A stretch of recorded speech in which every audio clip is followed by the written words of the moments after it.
ఓం శ్రీ మహాగణాధిపతయే నమః శ్రీ మహాసరస్వత్యే నమః శ్రీ గురుభ్యో నమః హరి ఓం సదాశివసమారంభాం శంకరాచార్యమధ్యమాం అస్మదాచార్యపర్యంతాం వందే గురుపరంపరాం. జై గురుదేవదత్త.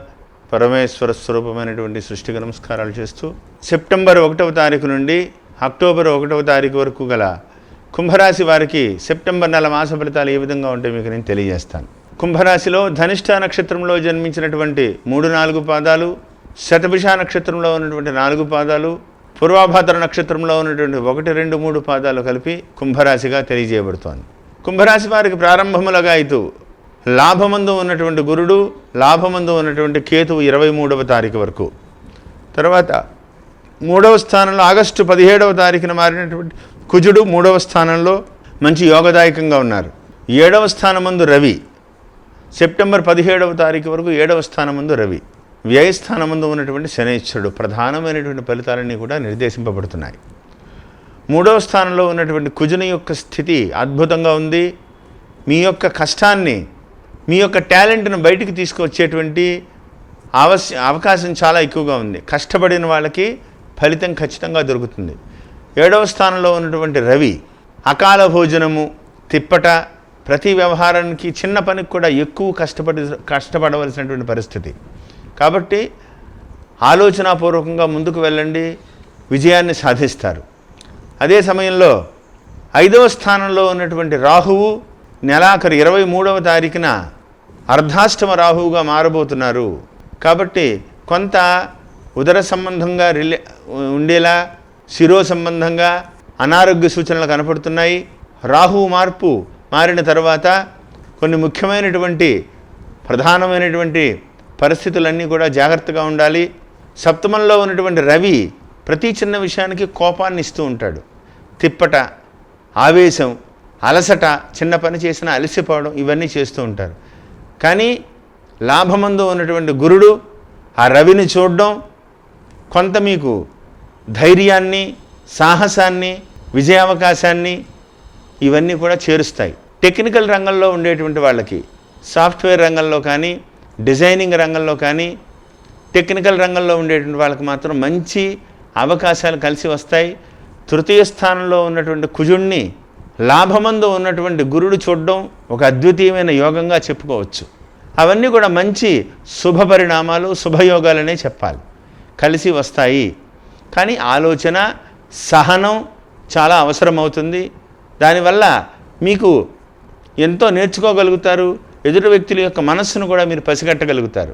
వాళ్ళు ఏం ఎక్స్పెక్ట్ చేస్తున్నారు మీ దగ్గర, మీ నుంచి వాళ్ళు ఏం ఆలోచిస్తున్నారు, ఆ ఆలోచనను మనం ఏ విధంగా ముందుకు తీసుకెళ్తే మంచిది అనే విధంగా మీరు కూడా సహనం చాలా అవసరం. రవి 7వ స్థానంలో ఉన్నందువల్ల అసహనం ఎక్కువ అవుతుంది. దాన్ని తగ్గించుకునేటువంటి ప్రయత్నం చేయాలని ప్రత్యేకంగా చెప్పదగ్గ సూచన. ఈ రాశిలో జన్మించినటువంటి విద్యార్థులకు శుభయోగం అని చెప్పాలి. విద్యాస్థానంలో ఉన్నటువంటి స్థితిగతులను బట్టి విద్య యోగదాయకంగా ముందుకు పెడుతుంది. కానీ కష్టపడవలసినటువంటి సమయానికి గుర్తు రాక కొంత టెన్షన్ పడతారు. రవి 7వ స్థానంలో ఉన్నారు కదా, టెన్షన్ క్రియేట్ అవుతూ ఉంటుంది ప్రతి చిన్న విషయానికి. ఎగ్జామినేషన్స్ వ్యవహారాల్లో చాలా జాగ్రత్తగా ఉండాలి. స్నేహితులతో చాలా జాగ్రత్తగా ఉండవలసినటువంటి సమయం. ఎందుకంటే అష్టమ స్థానంలో ఉన్నటువంటి బుధుడు అపనిందలు తెచ్చేటువంటి ప్రమాదం కనపడుతోంది. మీరు ఎంత మంచిగా ఉన్నా ఎదుటి వ్యక్తులు మిమ్మల్ని వక్రగతిలో, వక్రబుద్ధితో ఆలోచించి మిమ్మల్ని ఇరుకున పెట్టేటువంటి ప్రమాదం ఉంది. కాబట్టి బుధుడు అష్టమ స్థానంలో ఉన్నారు కాబట్టి జాగ్రత్తగా ఉండండి అని ప్రత్యేకంగా చెప్పదగ్గ సూచన. ధన సంబంధమైనటువంటి వ్యవహారాలు కలిసి వస్తాయి. లాభమందు ఉన్నటువంటి గురుని వల్ల సమస్యలు పరిష్కారం అవుతాయి. జటిలమైనటువంటి సమస్యలు ఈ నెలలో పరిష్కారం అయ్యేటువంటి అవకాశం కనపడుతోంది. దాన్ని విధి విధానంగా మీరు ముందుకు తీసుకెళ్ళగలిగితే ధన సంబంధమైనటువంటి వ్యవహారాలు కూడా కలిసి వస్తాయి. తల్లిదండ్రుల ఆరోగ్య విషయంలో కొంత జాగ్రత్త వహించాలి. చతుర్థ కేంద్రం ముందు రాహు ప్రవేశించిన తర్వాత తల్లి ఆరోగ్య విషయంలో కూడా చాలా జాగ్రత్తగా ఉండాలని ప్రత్యేకంగా చెప్పదగ్గ సూచన. ఈ రాశిలో జన్మించినటువంటి ఎక్స్పోర్ట్, ఇంపోర్ట్ వ్యాపారస్తులకైతే అతి సామాన్యమైనటువంటి పరిస్థితి కనపడుతోంది. ఈ నెలలో ఎక్స్పోర్ట్ రంగానికి పెద్ద అనుకూలంగా లేదు. లాభమందు గురుడు కొని స్టాక్ పెట్టి తర్వాత అమ్ముకునేటువంటి పరిస్థితులు అయితే మీరు చేయవచ్చు తప్ప ఎక్స్పోర్ట్ చేయడం మంచిది కాదు. కొని స్టాక్ పెట్టుకోవడం మంచిది ఈ నెలలో. దానివల్ల వచ్చేటువంటి మాసాల యందు ధన లాభాలు అధికంగా చూస్తారు. వ్యవసాయ రంగం వాళ్ళకి చాలా బాగుంటుంది. సమయానికి అన్నీ అందుతాయి. వ్యవసాయం అనుకూలమైనటువంటి దిశగా అడుగులు పడుతుంది, ఏమాత్రం సందేహం లేదు. ఒకంత జాగ్రత్తగా ఉంటే చాలు. ప్రతి వ్యవహారంలోనూ కూడా మీకు ఎంతైతే అభివృద్ధి కనపడుతోందో, ఎంతైతే శుభయోగం కనపడుతోందో, ఎంతైతే లాభమందు ఉన్నటువంటి గురుడు మూడవ స్థానాన్ని చూడడం, కుజుడిని చూడడం, ఇవన్నీ ఎంత యోగాలు ఉన్నాయో, వ్యయమందు ఉన్నటువంటి శనైశ్వరుడు కూడా అంటే దుష్ఫలితాలు ఇవ్వకపోయినప్పటికీ కూడా తటస్థమైనటువంటి పరిస్థితుల్లో ఉన్నారు. కాబట్టి వాటిల్ని ఒక వక్రగా ఇబ్బందికరమైనటువంటి పరిస్థితుల్లో కాకుండా ఆలోచనాపూర్వకంగా ముందుకు వెళ్ళి సహనంగా కనుక మీరు ఆలోచించగలిగితే విజయాన్ని సాధిస్తారు. ఆరోగ్య పరిరక్షణ చాలా అవసరం. 7వ స్థానంలో రవి వల్ల శిరో సంబంధమైనటువంటి తలపోట్లు, మెడకి సంబంధమైనటువంటి, వెన్నెముక సంబంధమైనటువంటి అనారోగ్యాలు కలగవచ్చు. జాగ్రత్తగా ఉండాలని ప్రత్యేకంగా చెప్పదగ్గ సూచన. ఈ రాశిలో ఈ నెలలో చేయబోయేటువంటి నూతన ప్రయత్నాలకి ప్రభుత్వపరమైనటువంటి ఉద్యోగస్తులకు కానీ, ప్రభుత్వపరమైనటువంటి కాంట్రాక్ట్ రంగంలో ఉన్న వాళ్ళకి కానీ ఈ నెలలో చేసేటువంటి ప్రయత్నాలు ఫలించి ఒకంత ముందుకు వెళ్ళి దూసుకు వెళ్ళేటువంటి అవకాశం కనపడుతోంది. ఇష్టం లేని ప్రదేశాలకు ట్రాన్స్ఫర్ అవ్వచ్చు.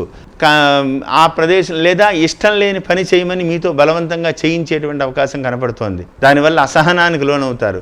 మళ్ళీ చెప్పేది ఏంటంటే, అసహనానికి లోనవ్వకుండా కొద్దిగింత జాగ్రత్త వహిస్తే ఎటువంటి సమస్యనైనా మీరు ఆలోచనాపూర్వకంగా మీరు ఎదుర్కోగలుగుతారు. 3వ స్థానం చాలా బాగుంది. సోదర సోదరి వర్గాల వల్ల సహాయ సహకారాలు కూడా మీకు చాలా లాభిస్తాయి. దానివల్ల అభివృద్ధి కనపడుతోంది. ధన సంబంధమైనటువంటి వ్యవహారాలు కూడా కలిసి వస్తాయి.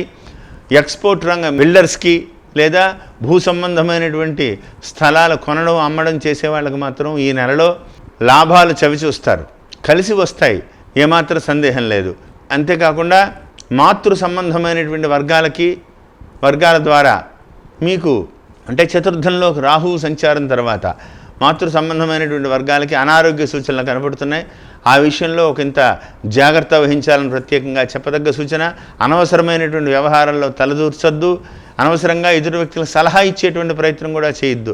ఎందుకంటే కుజుడు మళ్ళీ అక్టోబర్ నెలాఖరు నుంచి, మళ్ళీ అక్టోబరు 1వ తారీఖు నుంచి కుజుడు మళ్ళీ వక్రగతిలో ఉంటున్నారు. ఇప్పుడు ఏదైనా మాట ఇస్తే నెలాఖరులో మళ్ళీ మిమ్మల్ని చుట్టుకుని మీరు మాట ఇచ్చారు కాబట్టి ఆ పనులు చేయాలని చెప్పేసి మిమ్మల్ని ఇబ్బంది పెట్టి ఇరుకున పెట్టేటువంటి ప్రమాదం కనబడుతోంది. తప్పించుకు తిరుగువాడు ధన్యుడు సుమతి అన్నట్టుగా అవసరమైనటువంటి పనుల్ని మీరు చేసుకుంటూ అనవసరమైనటువంటి వ్యవహారాలలో మీరు వేలు పెట్టకుండా ఎంత జాగ్రత్తగా మీరు ముందుకు తీసుకెళ్ళగలిగితే రాబోయేటువంటి రోజుల్లో కూడా మీరు అంత అభివృద్ధి కూడా కనబడుతోంది. ఒకంత కుజుని యొక్క స్తంభన యోగం, వక్ర యోగం మిమ్మల్ని మానసికంగా ఎదగనివ్వట్లేదు. ఎంత కష్టపడుతున్నా అవి ఒక దారికి రానివ్వట్లేదు. దానివల్ల మీకు మానసికంగా ప్రశాంతత లేకుండా అశాంతి ఎక్కువైపోయింది. దాన్ని ఒక మార్గానికి తెచ్చుకోవాలి అంటే ప్రతినిత్యము కూడా సుబ్రహ్మణ్యేశ్వర స్వామి యొక్క మాలా స్తోత్రాన్ని పారాయణ చేసుకోండి. సుబ్రహ్మణ్యేశ్వర స్వామి భుజంగ స్తోత్రాన్ని పారాయణ చేసుకోండి. సప్తమంలో రవి యొక్క ప్రభావం న్యూట్రలైజ్డ్ కావాలి అంటే ఆదిత్య హృదయం పారాయణం చేసుకోండి. మానసిక ప్రశాంతత లభిస్తుంది. శనివార నియమాలు చేయండి. ప్రతినిత్యం ప్రతి శనివారం తలస్నానం చేసి ఈశ్వరాలయానికి వెళ్ళండి. ఆ రోజున శనైశ్వరుడు ఎదురుకుండా నువ్వులతో దీపారాధన చేయండి. ఒక శనివారం రోజున పరమేశ్వరుడికి తైలాభిషేకం చేయించుకోండి. ఇవన్నీ కూడా ఉత్కృష్టమైనటువంటి ఫలితాలను మీకు ఇస్తాయి. అనుకూలమైనటువంటి దిశగా అడుగులు పడతాయి. అదే స్థాయిలో అభివృద్ధి కూడా కనపడుతోంది. అంత అభివృద్ధి కూడా కనపడుతోంది, ఏమాత్రం సందేహం లేదు. అవన్నీ రావాలి అంటే మీకు సహనం చాలా అవసరం. ఇన్నిసార్లు చెప్పానని కాదు, రవి ఆ విధంగా తిప్పటని, ఆవేశాన్ని, ఆలోచన రహితాన్ని కలగజేసేటువంటి పరిస్థితులు మీ మాటే మీకు శత్రువు అవ్వచ్చు. కాబట్టి ఒకంత జాగ్రత్త వహిస్తే మీ అంతే విధంగా ఆలోచన టెక్నికల్గా మాత్రం చాలా షార్ప్గా ఉంటుంది. చాలా స్పాంటేనియస్గా ఆలోచించగలుగుతారు. మంచి పేరు తెచ్చుకోగలుగుతారు. ఎంత ప్రశాంతమైనటువంటి వదనంతో ఆలోచించగలిగితే అంత మంచిది. వివాహ ప్రయత్నాలు ఫలిస్తాయి. ఎక్స్పోర్ట్ రంగంలో ఉన్నవాళ్ళు మాత్రం తటస్థంగా ఉంటే మంచిది. కొని నిల్వలు చేస్తే మంచిది. ప్రతి వ్యవహారంలోనూ కూడా చాలా బ్యాలెన్స్గా ఉండాలి. సలహా ఇవ్వద్దు, సలహా తీసుకోవద్దు. మీరు ఆలోచించండి. మీ శ్రేయభిలాషులు తల్లిదండ్రులతో మీరు ఆలోచించి ఉన్న వ్యవహారాన్ని సెన్సిటివ్గా ముందుకు తీసుకువెళ్ళగలిగితే సమస్య పరిష్కారం అవుతుంది. సెప్టెంబర్ నెలలో ఉద్యోగ ప్రయత్నాలు కూడా ఫలిస్తాయి. మీ అంచనాలకి ఏదైనా సరే చేరుతుంది. ఆగస్టు 17వ తారీఖు నుంచి మీకు ఒక రకమైనటువంటి మంచి రోజులు ప్రారంభమయ్యాయని చెప్పాలి. అవి ఇప్పుడు కూడా నడుస్తున్నాయి. ఈ నెలాఖరు వరకు కూడా అదేవిధంగా ఉంటుంది. ఒకంత జాగ్రత్త వహిస్తూ నేను చెప్పిన పరిహారాలన్నీ పాటిస్తూ సమస్యలు దాటుతారని కోరుకుంటూ జై గురుదేవ దత్త.